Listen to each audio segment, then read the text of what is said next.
everybody back to Locked In. Remember to like, subscribe, and share, y'all. Please and thank you. Can I start by saying Happy Pride Month? It's Pride Month, it's Pride Month, it's Pride Month, it's Pride Month, it's Pride Month, it's da-dun. Don't drop that da-da-dun. Hey, don't drop that da-da-dun. Don't. Guys, remember that Pride Month is a beautiful celebration. You know, we're celebrating all different types of people. No matter what your sexuality is, no matter what your race is, it's a beautiful celebration, and it's celebrating individuality for anyone who belongs to the queer community, anybody who's an ally. But remember that Pride is not just for the month of June. It's a 24/7 commitment, not only for us who belong to the community, but also people who support us and people who need to be more open-minded. So for June and for Pride, I wanted to name 10 prominent, impactful queer figures. These people have helped the queer community and Black community flourish.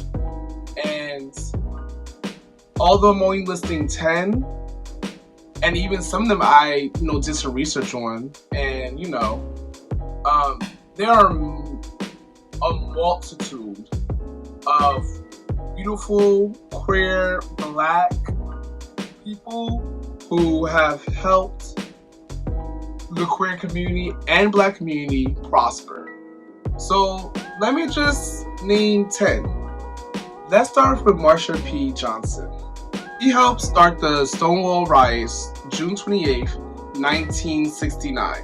The rise lasted for a whole 6 nights. These riots led on a path to equality for the whole queer community. She's such an important role in the queer community, and the queer and Black community.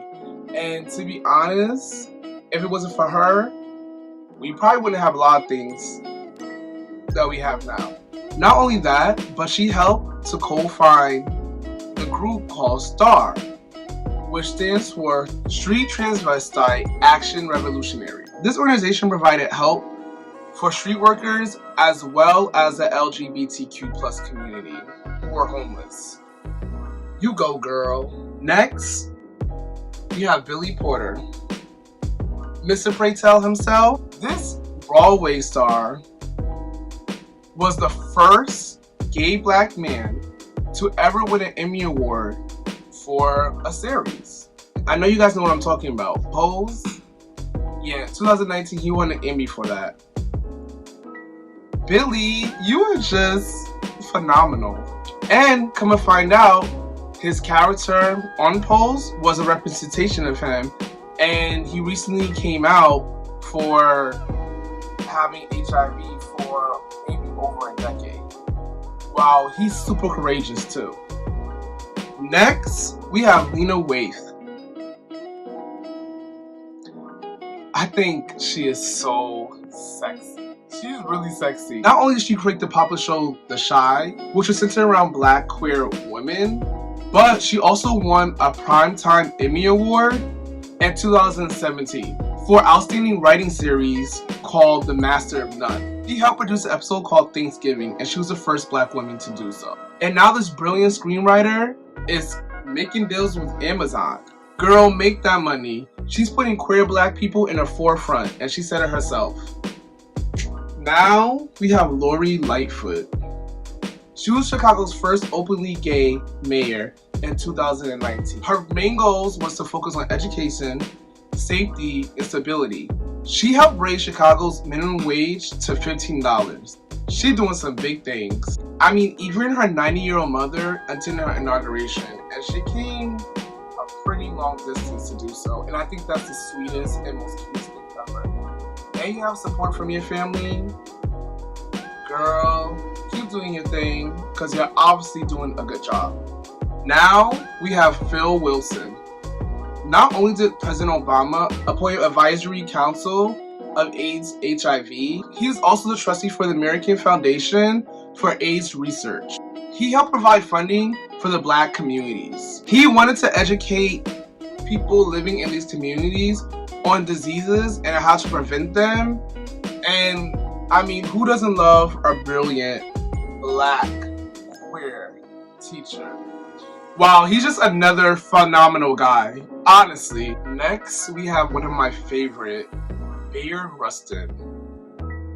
He was just the soul of civil rights. I'm not even gonna front. Saying his name and learning about him gets me a little bit emotional. He really helped advance the Black community, and it's just, there's such a stigma of being gay and being Black in the African American community that it's just like, he really went through it. There's so much on this man. He got arrested for engaging in sexual activity with other men during his time. And despite that, he still did what he felt like he wanted and needed to do. And I don't know, I just see me and him. I see him and me. Like, we're both brown skin, we kind of have the same hair texture, almost like we have the same face structure, and he just, I don't know, he just reaches me. I don't know, yo. But let's get to him. He was a famous activist and advisor to Martin Luther King Jr. himself. In 2013, he was awarded the Presidential Medal of Freedom. That's the highest civilian honor, and it was simply for being a powerful and strong activist. He helped to organize the 1963 March on Washington. So his work goes beyond anything. And just being Black and being queer and just going through what he was doing, the adversity he had to face being Black and being queer, especially during that time period where the world was definitely more closed-minded, just shows how resilient and beautiful he is. Woo, he just really gets to me. Now we got Jason Collins. This tall, handsome glass of chocolate milk was the first openly gay NBA player. He came out in April of 2013 in Sports Illustrated, and a profession that's male, cis, hetero driven. He was one of the first to be inducted in the National Gay and Lesbian Sports Hall of Fame. He played for the NBA for 13 years. Even after his retirement, he supported many LGBTQ plus organizations, and one of them is the Trevor Project. Man, you're doing big things. Next, we have James Baldwin. He was one of the most famous writers that we know today. And you might know him for one of his biggest essays titled Notes of a Native Son. He wrote this in 1955. His essays discuss issues in terms of race that was going on in America and even Europe. In 1956, he wrote a novel titled Giovanni's Room. This book focused on homosexuality and bisexuality. This brilliant man invested a lot of time and educating people on identities dealing with being queer and being Black. So James Baldwin, thank you so much. Because people, we need to learn a little something. Now we got Alvin Ailey. Who doesn't know the Alvin Ailey Dance Theater? It's like one of the most famous theaters. He was a brilliant dancer and choreographer, and of course, he founded the Alvin Ailey American Dream Theater. And guess what? He was awarded the Presidential Medal of Freedom. And this is for influencing and bringing dance to undeveloped communities. Some of his prize works, like Cry, is still being performed today. Last but not least, we have Audra Lord.